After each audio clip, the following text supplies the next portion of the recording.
The Facility. Now this is how you make a low budget horror film. This is a British movie directed by a guy called Ian Clarke, and this was actually his first feature film. Now the story here is we have 8 volunteers, all of whom are going to this kind of remote clinic out in the country somewhere to take part in this drug trial. We don't know anything about this drug, all we know it's called Pro9.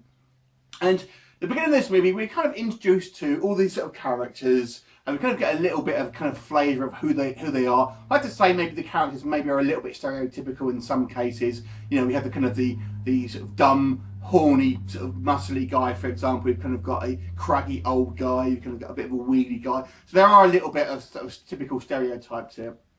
And basically, in this facility, we're told they're going to be here for 2 weeks, and they're going to get paid £2,000 for their participation. One of the actual volunteers is actually a journalist as well, we're told.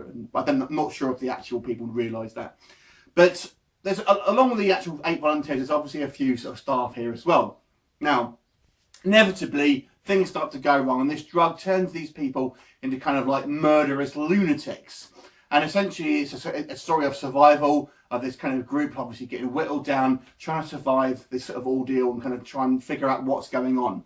Now, if you're one of these people who like your films kind of all wrapped up in a nice little tidy bow, but at the end of the movie, you may be a little bit disappointed with this. Although it does have a conclusion, it does leave a lot of questions kind of unanswered and doesn't really wrap everything up. So that may annoy some people. I personally found it okay, but I can understand why people may find it unsatisfactory, but it does not sort of give you all of the answers. In fact, you probably have lots of questions, because at the end of the movie, it does point towards there may be some sort of large ramifications in place here, things that we simply don't know about.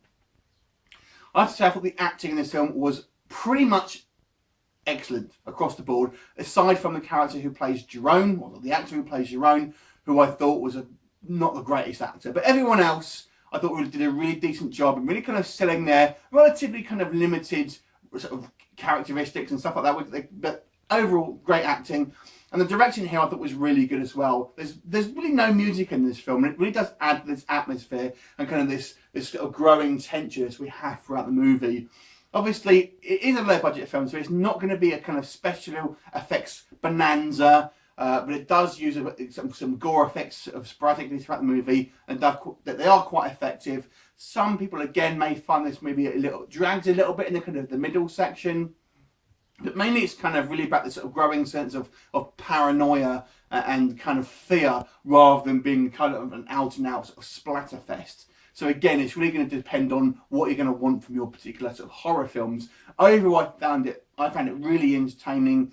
It has this great sort of sense of dread and has some kind of really sort of eerie set pieces and kind of, sort of things happening in the background. Because you don't know what's going on, it does add to that kind of, what's going to happen. Now, like I said, this is a low budget film, so don't expect people to turn sort of zombies or kind of have any sort of amazing sort of special effects or anything like that. But it makes it kind of more realistic. This could happen in our world, we think today. So it kind of is possibly a little bit of a jab at this kind of the sort of pharmaceutical corporations and kind of their sort of disregard for human life. It may be having a look at that, but we'll leave that up to the conspiracy theorists. Overall, I actually found it maybe not the most original film, but overall for the budget, I actually was very entertained. I thought it was well made, well acted. Don't really have too many sort of major complaints, I have to say. Overall, I'm going to give this movie a 7.5. If you've seen it, what did you think of it? And what are your kind of like conspiracy theories about what actually happened in this movie, and who are these people, and what is Pro9? Leave me a comment, and I look forward to seeing you next time. Bye for now.